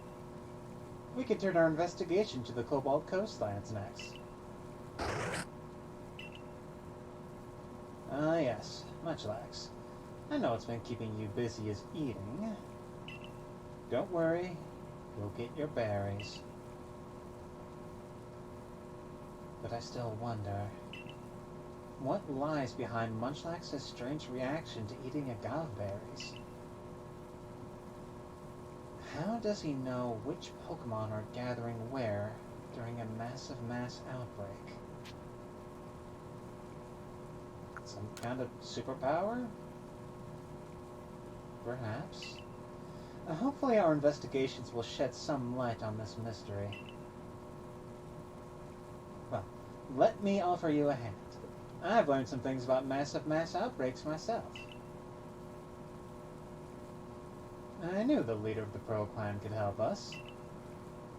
Mysterious goings-on in Vasti Sui pique my interest, after all. And on top of that, we're friends. I'll always come if you ask for help. Friends? We'd seen each other around before, but after talking more at the Harmony Festival, we found we agreed on a lot of things. Such as how exactly we think Adaman is doing as a leader. And we decided we'd help each other out, despite being from different clans. Anyway, that's how I got involved with the investigation in the coastlands. And I heard from Isken and Lena that they'd both seen something that was like a mass outbreak, but stranger. And what are your thoughts on these massive mass outbreaks, Irida? Well, I wonder what about them causes Pokemon to flock together this way. And perhaps there's been some shift in space because of Mighty Palkia's appearance? I'd certainly be glad to have more Pokemon around. It would help Hisui flourish. But it's too early to conclude it's all for the best. Hordes of strong Pokemon could be dangerous. I'll be sure to warn Lena to be careful too.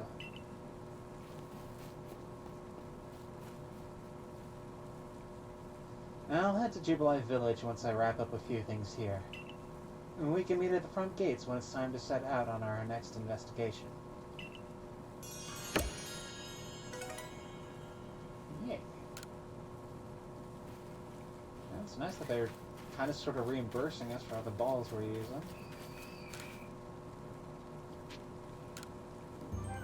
Time for the boss.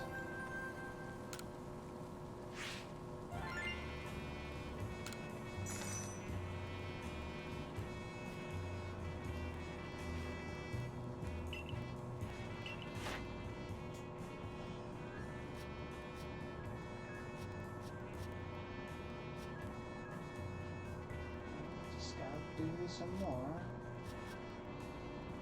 Oh, I filled out an Amarys's dex. Awesome, and it's the love-hate Pokemon. Interesting. When it flies to this land from across the sea, the bitter winter comes to an end. According to legend, this Pokemon's love gives rise to the budding of fresh life across Hisui. Yeah, so there are why more animals come about every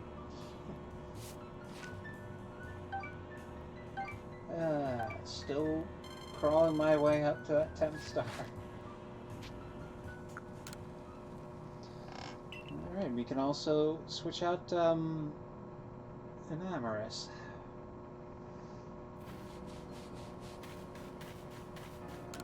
First,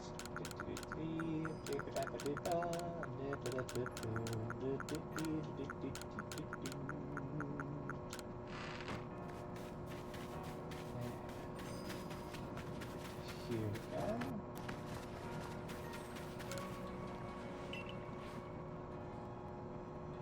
I think I might save turning the quest in for later. More folks are around.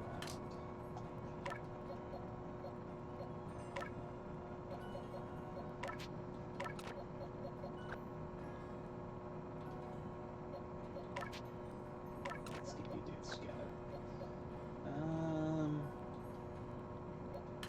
Should I swap it?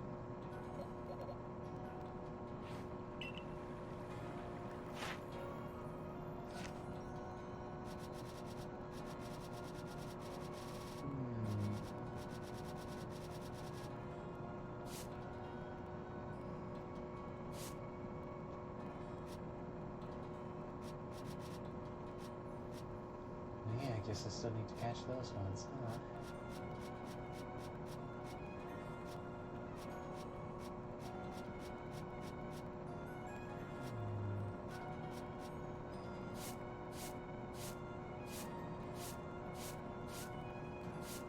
I guess I still need to raise... Just need them to Weavile. Alright, is Weavile a item evolution? Well, I think it was Razor Claw.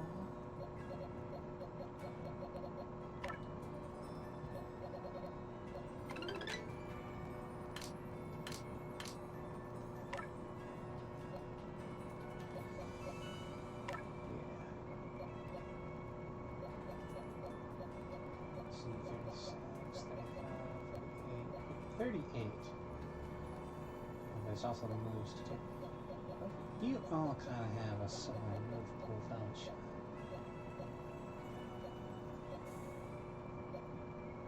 Got higher attack though.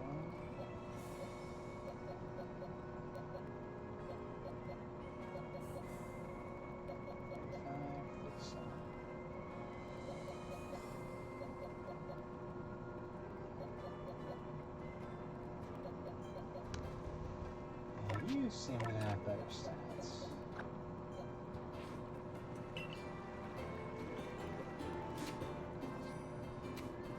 Okay, alright, so yeah. Get the Razor Claw, and then I also need to remember to... No, I'm gonna put Petal Dance on Sharon first if I can. Because I feel pretty sure I will forget that easily if I don't.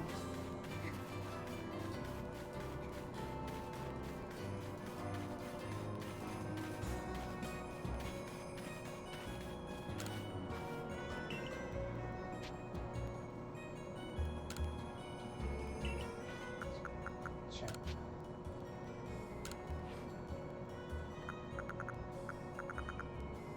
Right, do you...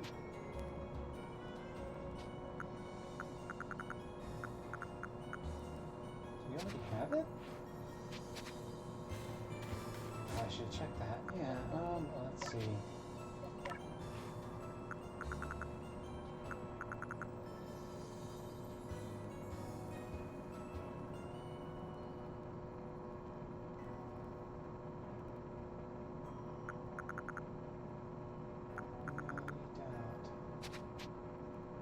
Or is that one of those things you only know from weather? I'll just have to check you out later.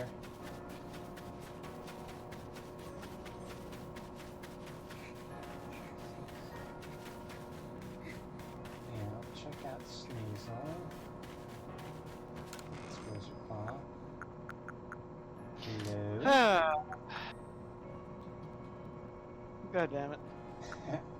How you doing? Bullshit. That's what's doing. Just Fun family. times. Oh. So it's like, I left, and then it's like, oh,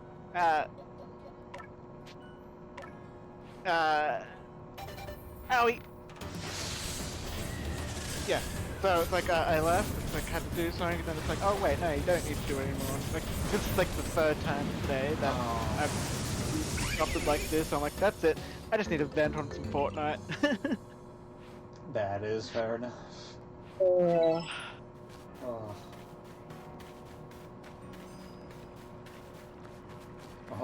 I hope you have a successful vent and get the bullshit out of your system.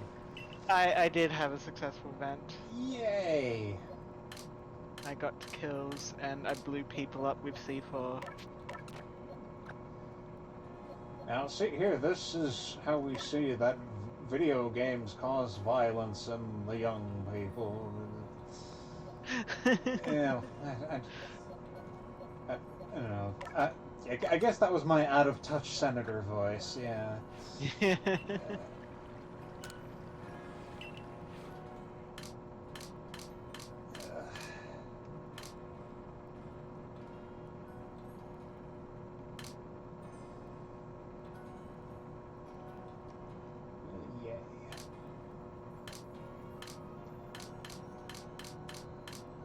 Yeah, I've really gotten back into Fortnite since they've got no build mode now. I find that amusing that Fortnite has apparently gotten better now that it has lost the thing that makes it most distinct from other battle royales. Yes. I mean, I also get it because, like, okay, in many ways it's kind of become, like, an advertising platform. Yeah. But also just, yeah, like... Yeah. Now, the biggest problem with build mode was that it was this real big difference between, like, it added an extra, I guess, factor where it's like, you could shoot, like, you could be really good shooter, like, you could be great at FPS games, but you come up against someone that is decidedly less skilled at shooting, but has the frickin' bloody, 40 chess mentality of being able to build an instant fortress, and you're screwed. Yeah, I can get that. Like, that was the thing for me when for a very brief dalliance I tried out Fortnite. I thought like, oh, okay, so it's a thing where you can, build up a little bit of a fortress type thing, and you have something interesting in that sense. But like, the the user interface for like trying to find and select and build structures felt so cumbersome, and it felt like it was seeing a wizard pull something off when it was being done by other people. Yeah. Because it's like, originally when I first got back into Fortnite, this was about, like, last year, I did rather well against builders because they had a weapon. Well, they had the bow and arrow, but one of the arrow types you could make for the bow was flaming arrows. So it'd be like, oh, you're building a fortress, let me set that on fire. Ugh. So I burned many people alive in their own creations. That sounds horrifying and satisfying. Yeah.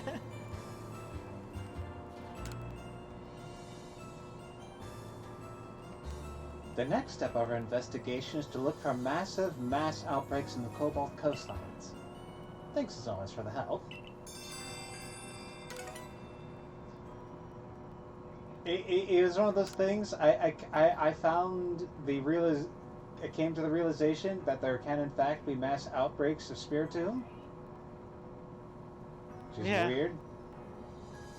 So I guess they did add that to help people get shinies and Yeah. offers. Set off for beachside camp.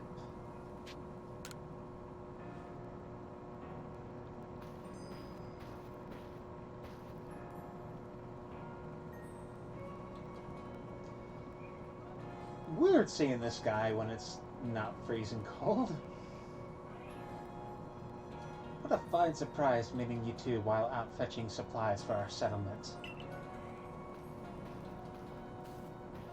Caliba filled me in. You're looking into mass outbreaks that happen during rainstorms? Well then, I'll tell you what I recommend. Sticky gloves.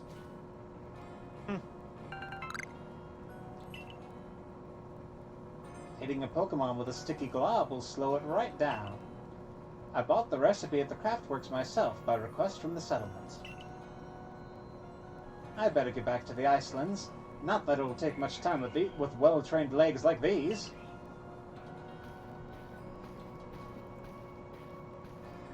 Interesting. The Pearl Clan is recommending the Galaxy Team's sticky gloves. Alright then, let's set off for the beachside camp.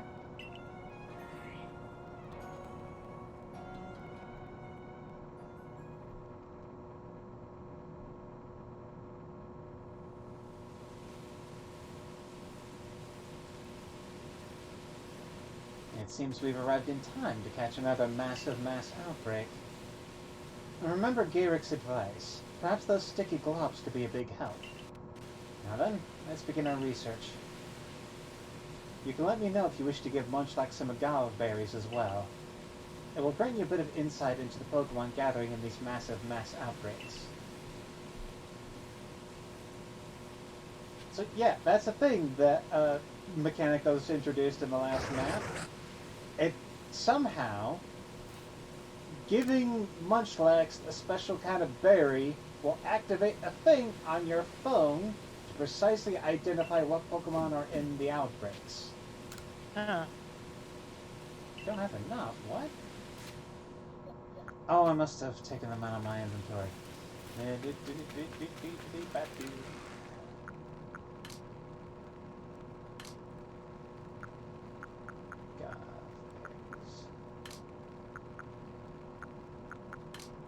I just thought you said goth berries. Now I'm trying to imagine what a goth berry would be like. It seeps into the darkness of your soul.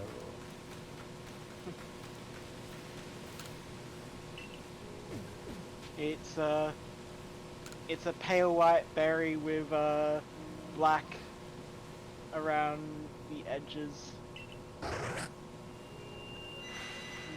Seems legit. Unless I could dip it in black lipstick and eyeliner. So let's see.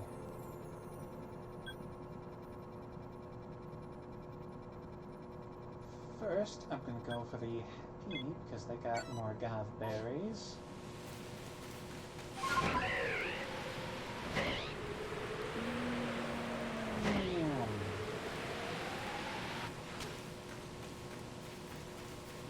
And there they are. Bunch of little egg babies with their egg mama.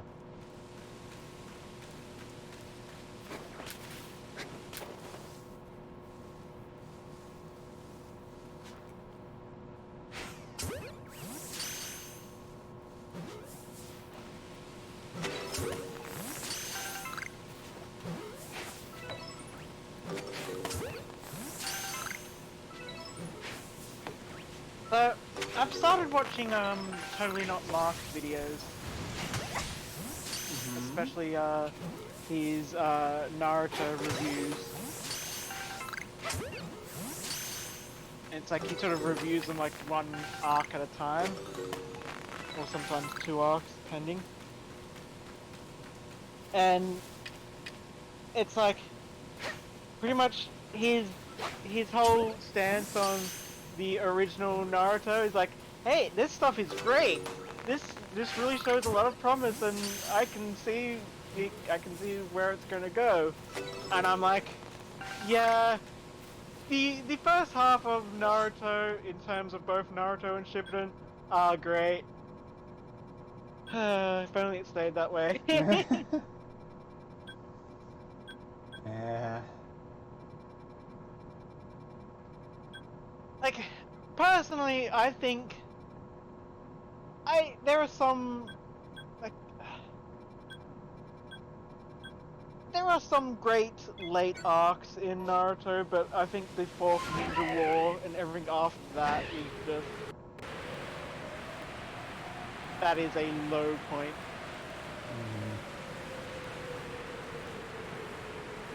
Especially when it comes to one of the villains. I'm not sure how much you know about Naruto. I basically stopped around the ninja exam arc, tournament arc thing. I know there's also a thing where they start to bring out the giant animals, and I believe it was a thing that magic stuff comes from outer space, or did I hear that wrong? No, that is more or less correct.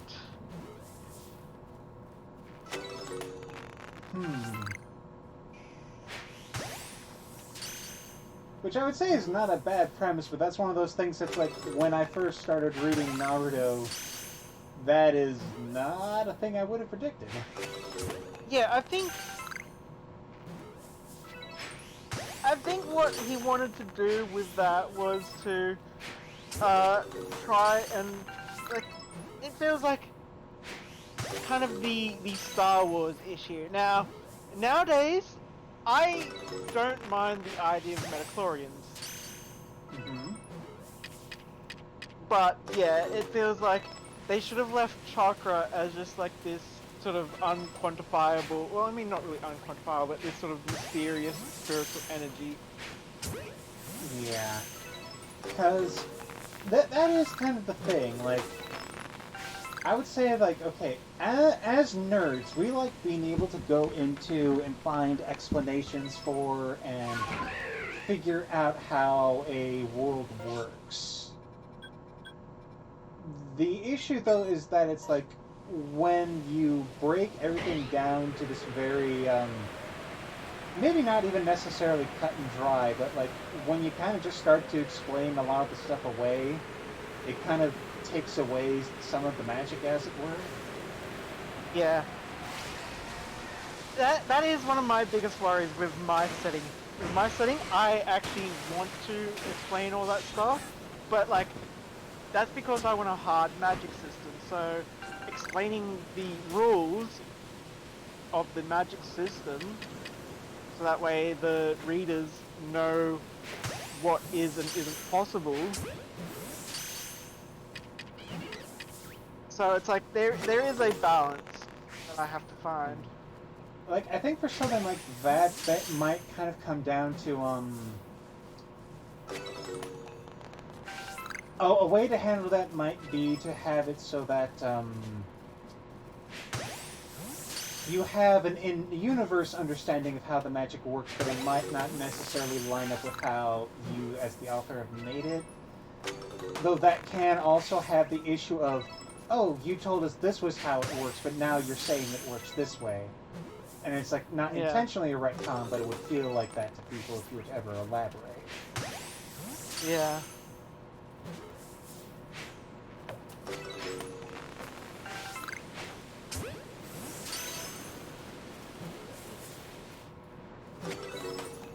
I suppose like one area where I've got it where it's like hopefully it still has that air of mystery is when it comes to aura, which is of course one of the foundations of magic. And the whole premise of aura is that it is basically the idea of the collective unconscious sort of thing. Aura is a person's will. It is everything they are, and like a legendary weapon, like say a hero wields a great sword, and as stories of that hero and his sword pass down through generations, the belief in what that sword is capable of actually empowers that sword based on those stories, because everyone's aura is then granting this sword aura.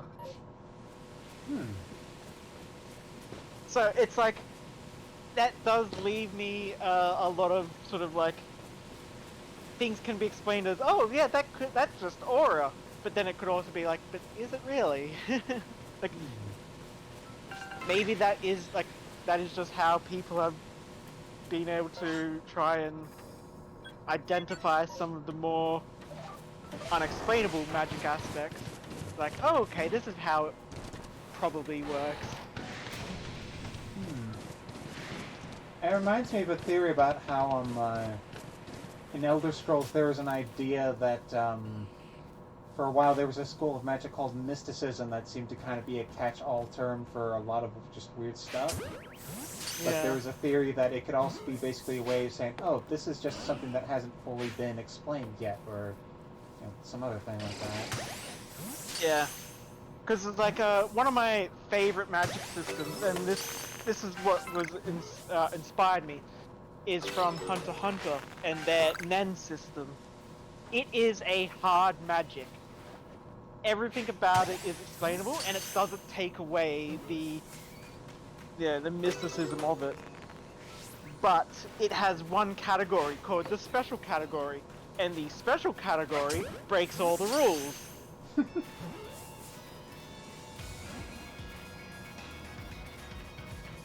It's like, yeah, that's this category, we call it special. Yeah, it kind of breaks the rules. We can't exactly explain it, but it's very rare, so we just shoved it in its own category. And it's like, I think that is an important thing sometimes when it comes to stuff like that, is there's a certain degree of, you need to have some rules so that you know the right way to break them. Yeah.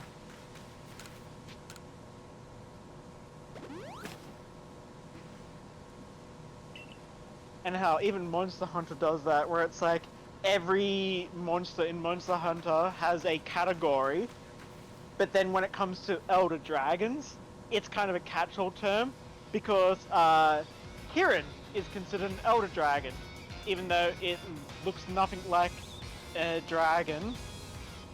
It doesn't really fit in any of the other categories. So it's like, yeah, this unicorn that can control lightning, it's an Elder Dragon. Yep.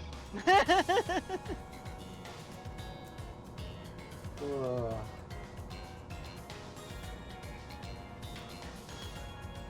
And another one like that is I think it's like Arcatal or something like that. It's a giant praying mantis that, again, nothing about it is dragon, and it's actually pretty weak compared to other Elder Dragon class monsters. But it has the unique ability of being able to use its webs, even though it's a praying mantis that has webs, to construct a mech. It basically builds armor around itself and pilots a web-controlled mech suit. Interesting. Wasn't that the thing that inspired the thing we fought where I first caught Kerrigan in the campaign? Yeah. Yeah. Awesome.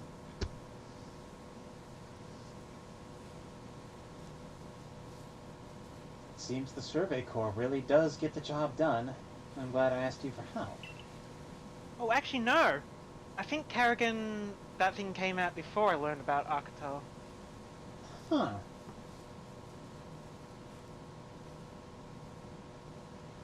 That's funny, because I could have sworn I had a memory of you saying that was specifically something you were inspired from, but maybe it was something else. I used it in the game where we went into space, Okay. and the Omega inspired enemy that turned out to be a insect queen.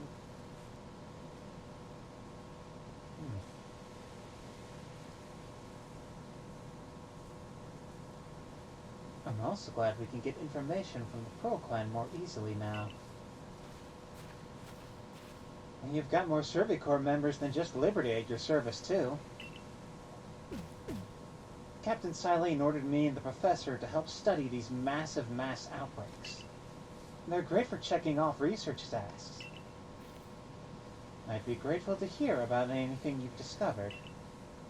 Yeah, of course, but before I tell you, I want to become an even more amazing Survey Corps member. And to do that, I need to battle you, Liberty. Ray. What do you think was going to happen? Oh, just that he would be a professional and just ask how you doing. Here's something we need to do. Whatever. Meet me at the Ginkgo Landing when you're ready.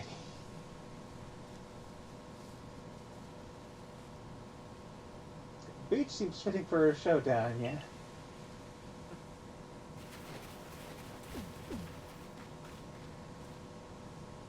The straightforward passion of the young.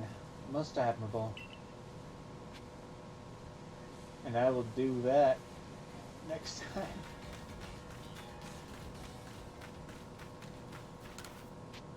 And for now, I'm going to stop the stream. Well, before I stop the stream, I'm going to save. And the save has happened. I am only going to save once. And I am confident in the fact that I've just saved, that I'm going to close the software right now and not worry about losing any data. There. Are you sure about that? Well, it's too late now.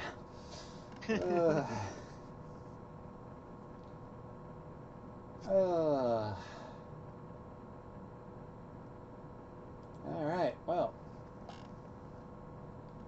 Thank you for continuing to be a friend around here, Argyle. Indeed.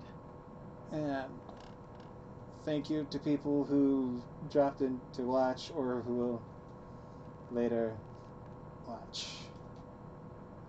Yay. Yay. Good night. See ya.